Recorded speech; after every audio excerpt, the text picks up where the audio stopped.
জ্বালানি সংকট দেশের অর্থনীতির উপর চাপ তৈরি হয়েছে এই কথা জানিয়ে অর্থমন্ত্রী আমির খসরু মাহমুদ চৌধুরী বলেছেন, নিরবিচ্ছিন্ন জ্বালানি সরবরাহের নিশ্চয়তা চেয়েছেন ব্যবসায়ীরা। শনিবার প্রধানমন্ত্রীর কার্যালয়ে বেসরকারি খাত উন্নয়ন বিষয়ক উপদেষ্টা কাউন্সিলের প্রথম বৈঠক শেষে সাংবাদিকদের এসব কথা বলেন তিনি। জ্বালানি সংকট সহ যেসব বিষয়ে চাপ সৃষ্টি হয়েছে সেসব বিষয়ে এশিয়ান ইনফ্রাস্ট্রাকচার ইনভেস্টমেন্ট ব্যাংক সম্মত হয়েছে বলেও জানান অর্থমন্ত্রী। তিনি বলেন, বিরাজমান সমস্যা চিহ্নিত করে বিনিয়োগ বান্ধব পরিবেশ তৈরি করতে ব্যবসায়ীদের সাথে ফলপ্রসূ আলোচনা হয়েছে। ইউসুফ আলীর রিপোর্ট। বেসরকারি খাত উপদেষ্টাদের সাথে বৈঠকে যোগ দিতে শনিবার ছুটির দিনে সকালে তেজগাঁওয়ে নিজ কার্যালয়ে যান প্রধানমন্ত্রী তারেক রহমান। সকাল 11:30টায় ব্যবসায়ী প্রতিনিধিদের সাথে বৈঠকে বসেন প্রধানমন্ত্রী। এরপর প্রধানমন্ত্রী তারেক রহমানের সাথে এশিয়ান ইনফ্রাস্ট্রাকচার ইনভেস্টমেন্ট ব্যাংকের প্রতিনিধি দল সাক্ষাৎ করতে যান। বৈঠক শেষে সংবাদ সম্মেলনে অর্থ ও পরিকল্পনা মন্ত্রী আমির খসরু মাহমুদ চৌধুরী বলেন, বৈশ্বিক পরিস্থিতি মোকাবেলায় সামনের দিনগুলোতে কিভাবে কাজ করা যায় সে বিষয়ে আলোচনা হয়েছে। জ্বালানি সংকট নিয়ে একটা সমস্যা আছে। দ্বিতীয়ত, বাংলাদেশের আগামী দিনের উন্নয়নের বাজেটে আমরা কোথায় কোথায় এশিয়ান ইনভেস্টমেন্ট ইনফ্রাস্ট্রাকচার ব্যাংকের সাথে কাজ করব।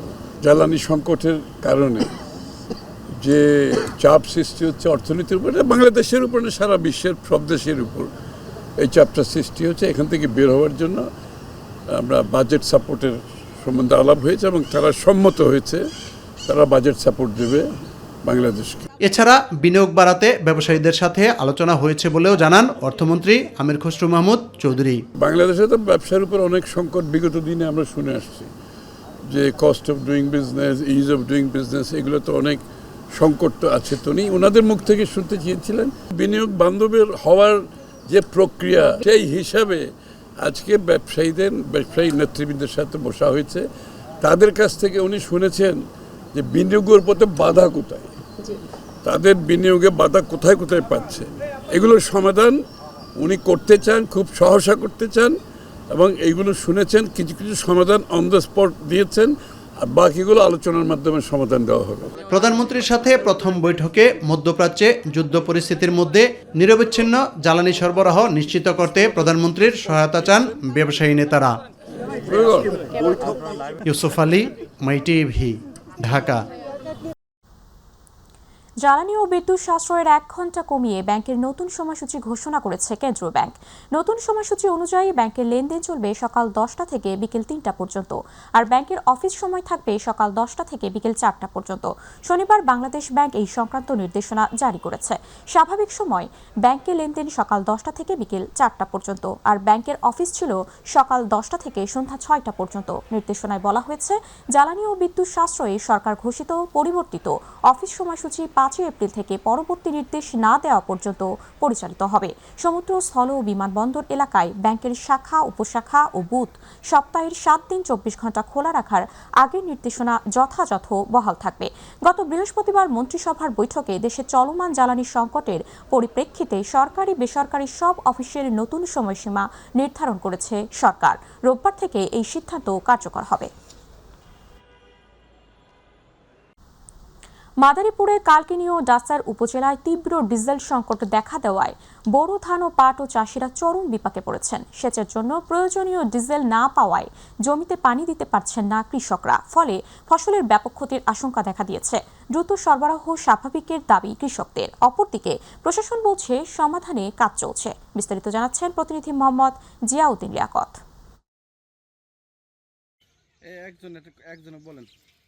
ডিজেল সংকটে কৃষিকাজ নিয়ে বিপক্ষে পড়েছে কৃষকরা।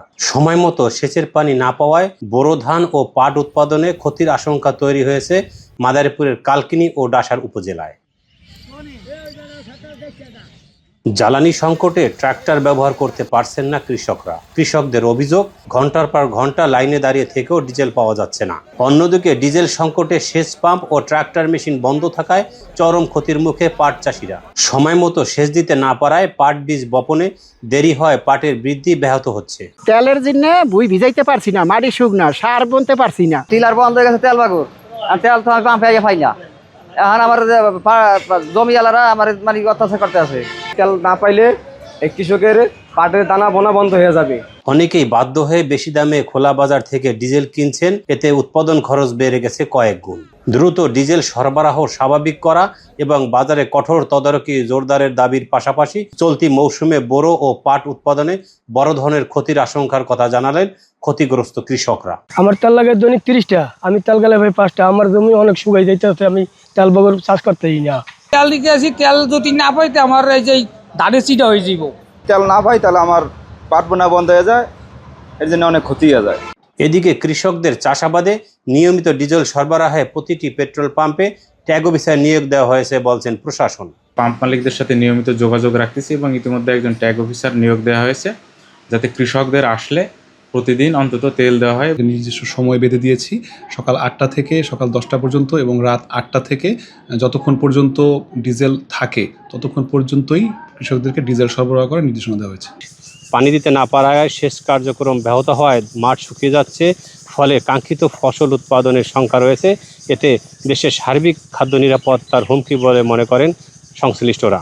তাই কৃষকের স্বার্থ রক্ষা করে ডিজেল সরবরাহ নিশ্চিত করতে দাবি উঠছে। জিয়াউদ্দিন লিয়াকত, মাই টিভি, কালকিনি। হামরোগ প্রতিরোধে রোববার থেকে দেশের 18 জেলার 30 উপজেলায় জরুরি টিকাদান কর্মসূচি শুরু হচ্ছে বলে জানিয়েছেন স্বাস্থ্য পরিবার কল্যাণমন্ত্রী সরদার মোহাম্মদ শাখওয়াত হোসেন বকুল। এক্ষেত্রে বেশি সংক্রমিত ও ঝুঁকিপূর্ণ এলাকাগুলোকে প্রথম দফায় বেছে নিয়েছে সরকার। দুপুরে স্বাস্থ্য মন্ত্রণালয়ে হাম টিকার কর্মসূচি নিয়ে প্রেস ব্রিফিংয়ে এই কথা জানান তিনি। শবনম অবনীর রিপোর্ট। সারা দেশে হামের উদ্বেগজনক সংক্রমণ বৃদ্ধি ও শিশু মৃত্যুতে জরুরি টিকাদান কর্মসূচি শুরু করেছে সরকার। শনিবার হাম রুবেলা টিকার বিষয়ে সচিবালয়ে ব্রিফিং করেন স্বাস্থ্যমন্ত্রী সরদার শাখাওয়াত হোসেন বকুল। তিনি বলেন, হামে আক্রান্ত হওয়া বেশিরভাগ শিশু 6 মাস থেকে 5 বছরের মধ্যে। এ কারণে প্রথমে টিকাদানের আওতায় আসবে 6 মাস থেকে 59 মাসের শিশু। আগে পাক বা না পাক তাদের সবাই টিকা পাবে। 30টা উপজেলাতে 18টা জেলার অধীনে 30টা উপজেলাকে আমরা হিট করতে চাচ্ছি। এখন ওইখানের মিজেলসের আক্রমণটা বেশি বিদায় আমরা এটাকে, যেহেতু এখানে প্রবল আকার ধারণ করেছে, এটাকে আমরা কন্ট্রোলে এনে বাকিগুলিতে আমরা কাজে অগ্রসর হব ইনশাল্লাহ। কোনোটাই থেমে থাকবো না। বর্তমানে যারা অসুস্থ বা হাম আক্রান্ত কিংবা সন্দেহজনক তাদের ভিটামিন এ ক্যাপসুল দেয়া হবে বলেও জানিয়েছেন স্বাস্থ্যমন্ত্রী। আইসিইউ সংকট নিয়েও সাংবাদিকদের প্রশ্নের উত্তর দেন স্বাস্থ্যমন্ত্রী। ভিটামিন এ প্রত্যেক হসপিটালে যেখানে রোগী আছে এটা খাইয়ে দেওয়া হবে এই আমাদের এই কর্মসূচির ভিতরে। টিকা দেওয়া হচ্ছে সুস্থ তাদেরকে, কিন্তু ভিটামিন এ দেওয়া হবে না। আমাদের যে আইসিইউ ক্যাপাসিটি আছে সেটা ভরে গিয়েছে, রোগী বের হচ্ছে, রোগী ঢুকতেছে। আমার সাথে সকালে ওখানে আমাদের কমিটির সভাপতি সাহেবের আলাপ হয়েছে, আজকে 61 জন রোগী ভর্তি হয়েছে। এর মধ্যে যদি কারো আইসিইউর প্রয়োজন পড়ে আমরা অল্টারনেটিভ ব্যবস্থা করার জন্য আমরা বসে আছি এবং ইনশাআল্লাহ ব্যবস্থা করব। অতীতে টিকাদানের হার কমে আসার বিষয়ে তদন্ত করা হবে কিনা এমন প্রশ্নের জবাবে মন্ত্রী বলেন, অতীতের ব্যর্থতা নিয়ে সময় নষ্ট না করে বর্তমান চ্যালেঞ্জ মোকাবিলায় গুরুত্ব দেওয়া হচ্ছে। অতীতে তদন্ত করে কাউকে ফাঁসি কাস্টে ঝুলিয়ে আমার লাভ নাই। আমাকে আমার মানুষকে বাঁচাতে হবে, আমার শিশুদের বাঁচাতে হবে, আমার যন্ত্রপাতি আনতে হবে। We are giving importance to the current work. Shabnam Abani, my TV. হামের উপসর্গ নিয়ে গত 20 দিনে সারা দেশে 98 জন শিশুর মৃত্যু হয়েছে। একই সময়ে সারা দেশে 771 জন শিশুর শরীরে হামের উপস্থিতি নিশ্চিত হওয়া গেছে।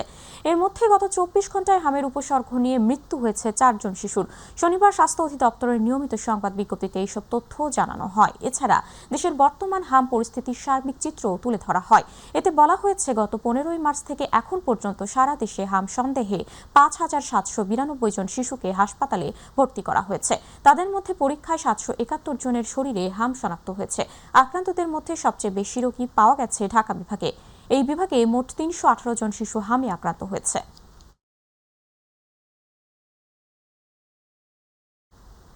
দেশজুড়ে বাড়ছে হামের সংক্রমণ। শিশুদের মধ্যে আক্রান্ত ও মৃত্যুর সংখ্যা উদ্বেগজনক পর্যায়ে পৌঁছেছে। পরিস্থিতি মোকাবেলায় রোববার থেকে শুরু হচ্ছে বিশেষ টিকাদান কর্মসূচি। বিস্তারিত জানাচ্ছে তামান্না সাদিকা। হামের উপসর্গ নিয়ে গত 19 দিনে সারা দেশে 94 জন শিশুর মৃত্যু হয়েছে। তবে নিশ্চিতভাবে হামে মৃত্যুর সংখ্যা 9 জন।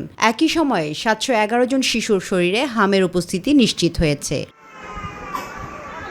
এদিকে জেলাগুলোতেও বাড়ছে আক্রান্তের চাপ। মানিকগঞ্জে গত 24 ঘন্টায় নতুন করে 23 শিশু হামে আক্রান্ত হয়েছে। নেত্রকোনায় হামের উপসর্গ নিয়ে মারা গেছে এক শিশু। নতুন করে 10 জনের শরীরে লক্ষণ শনাক্ত করা হয়েছে। বর্তমানে 23 জন চিকিৎসাধীন রয়েছে। কুষ্টিয়ায় পরিস্থিতি আরও উদ্বেগজনক। গত 24 ঘন্টায় বহু শিশু আক্রান্ত হয়ে হাসপাতালে ভর্তি হয়েছে। জেলায় এ পর্যন্ত 4 শিশুর মৃত্যু হয়েছে এবং 130-এর বেশি শিশু চিকিৎসাধীন আছে।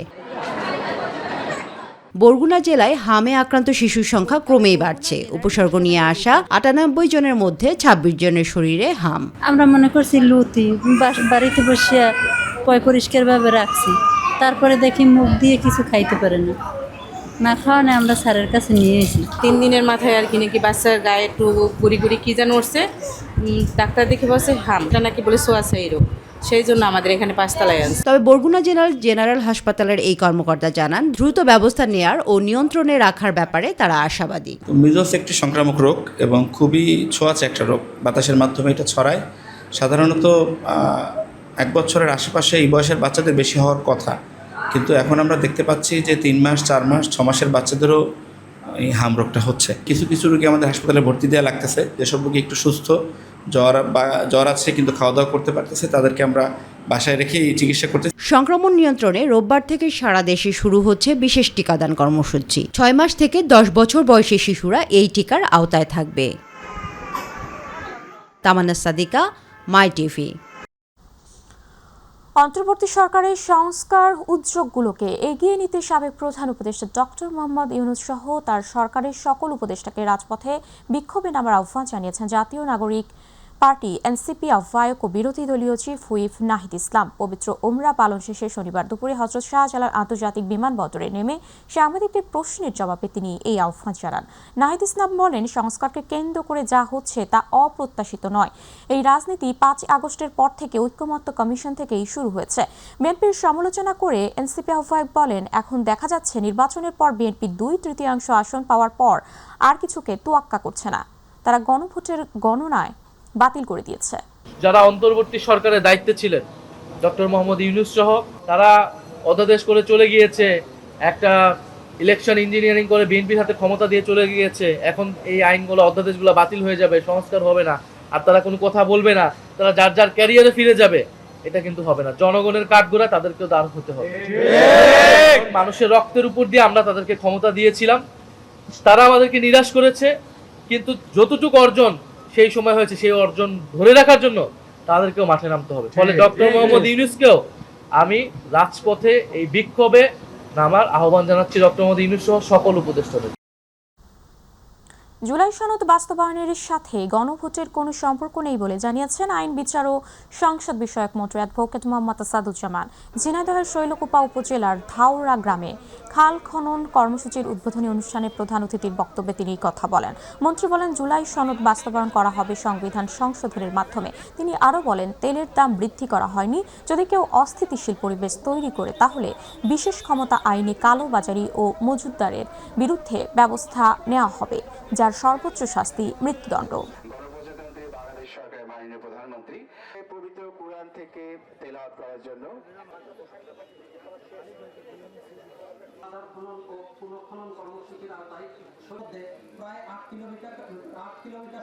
সংবিধান সংশোধনের মধ্য দিয়ে জুলাই সনদ বাস্তবায়িত হবে।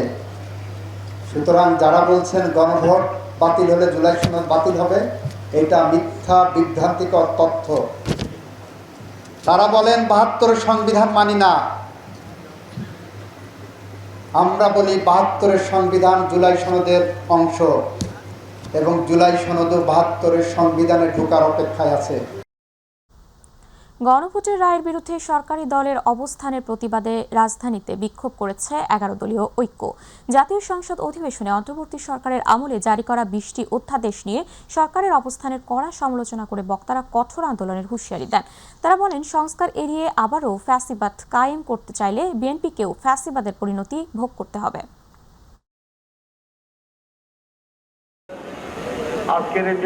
সরকারের কঠোর সমালোচনা করে এই প্রথমবারের মতো মাঠের কর্মসূচিতে জামায়াত, এনসিপি সহ 11 দল। বাইতুল মোকাররমের উত্তর গেটে 4 দফা দাবিতে এই বিক্ষোভ সমাবেশে যোগ দেন 11 দলের শীর্ষ নেতারা। এ সময় বিভিন্ন দাবি সম্মিলিত ফেস্টুন প্লেকার্ড হাতে আগত নেতাকর্মীদের স্লোগানে মুখরিত হয় সমাবেশের স্থল। এ সময় বক্তারা তুলে ধরেন 70% মানুষের রায়কে যারা অস্বীকার করে তাদের স্থান এই বাংলায় হবে না। বিএনপি আজকে প্রতারণা করছে। 31 দফা দাবির 1 নম্বর দাবি ছিল তারা সংস্কারের জন্য কাজ করবে। গণভোটের রায়কে সম্মান জানিয়ে বাস্তবায়ন করুন, না হলে যেই আন্দোলন করে তোলা হবে।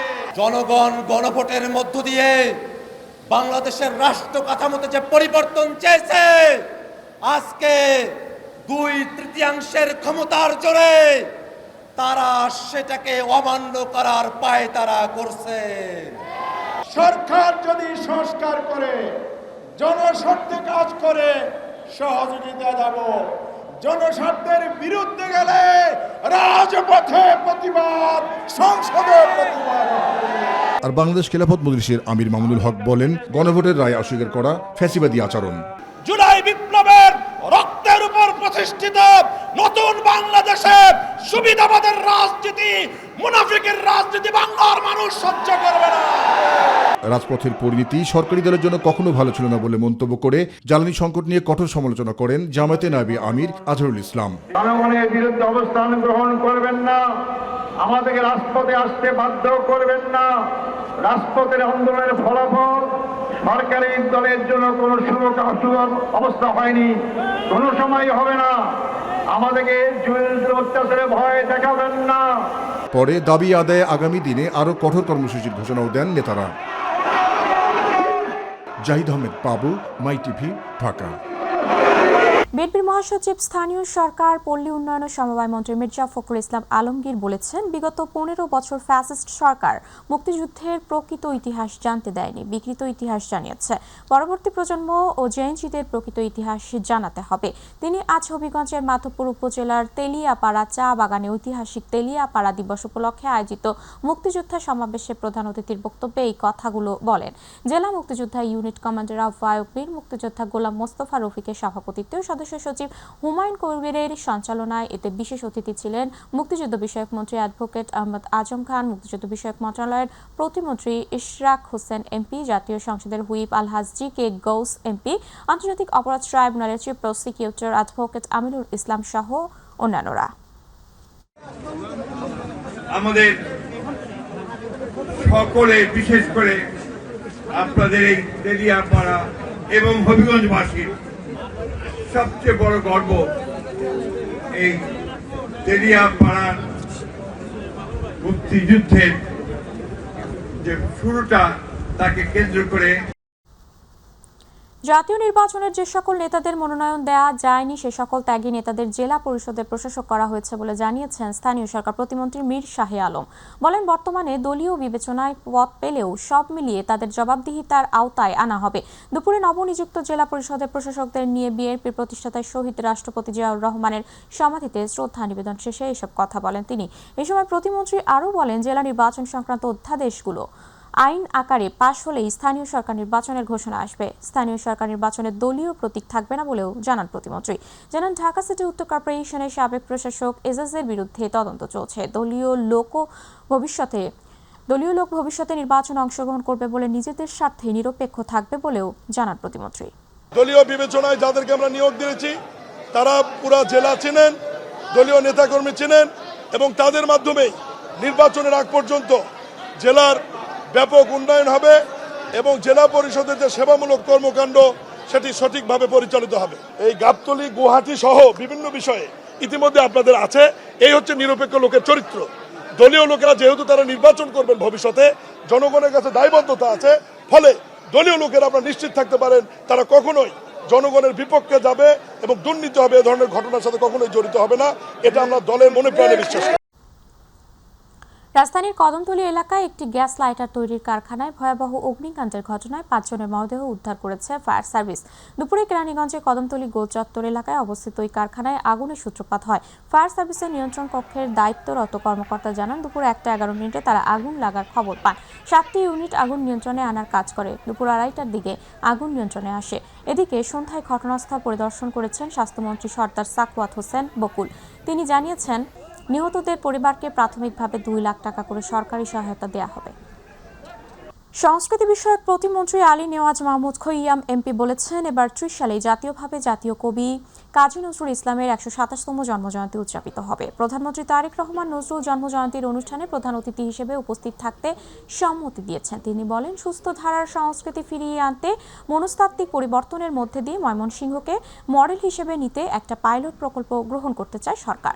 সকালে ময়মনসিংহের ত্রিশালে নজরুল অডিটোরিয়াম কাম কমিউনিটি সেন্টারে বিভাগীয় কমিশনারের কার্যালয়ে আয়োজিত জাতীয় কবি কাজী নজরুল ইসলামের ১২৭তম জন্মজয়ন্তী ২০২৬ উদযাপন এবং ময়মনসিংহ বিভাগের সংস্কৃতি বিকাশে করণীয় শীর্ষক মতবিনিময় সভায় তিনি এসব কথা বলেন। আমাদের কালচার, আমাদের সংস্কৃতি ফেসে গেছে, বুঝছেন না?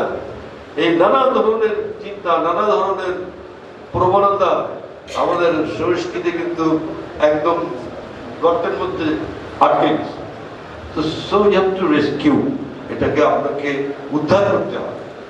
এবং সেটার জন্য ময়মনসিংহকে আমরা একটা পাইলট প্রোগ্রামের আওতায় আনতে পারি কিনা, একটা পাইলট প্রজেক্ট হিসাবে আমরা ময়মনসিংহটাকে নিতে পারি কিনা।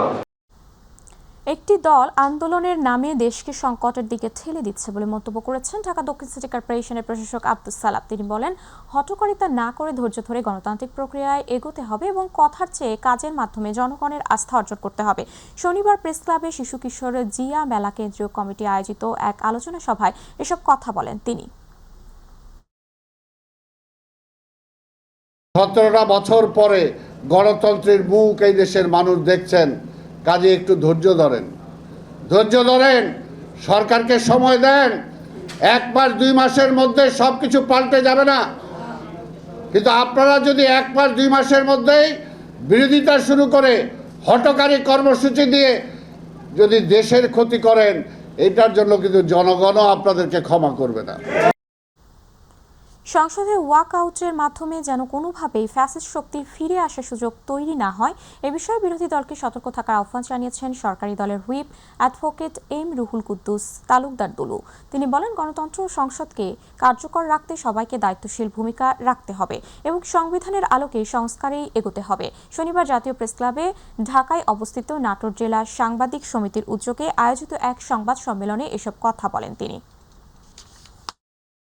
আমাদের সকলের কষ্টের অর্জিত যে গণতন্ত্র, এটা যেন ফ্যাসিস্ট যাদের কারণে আমরা পিছিয়ে গেছি, যাদের কারণে আজকে এই অর্থনৈতিক ধ্বংস হয়ে গেছে, এই জায়গাটাকে আবার ফেরত আসতে হলে আমাদের আরও কষ্ট করতে হবে, আরও অনেক ত্যাগ করতে হবে।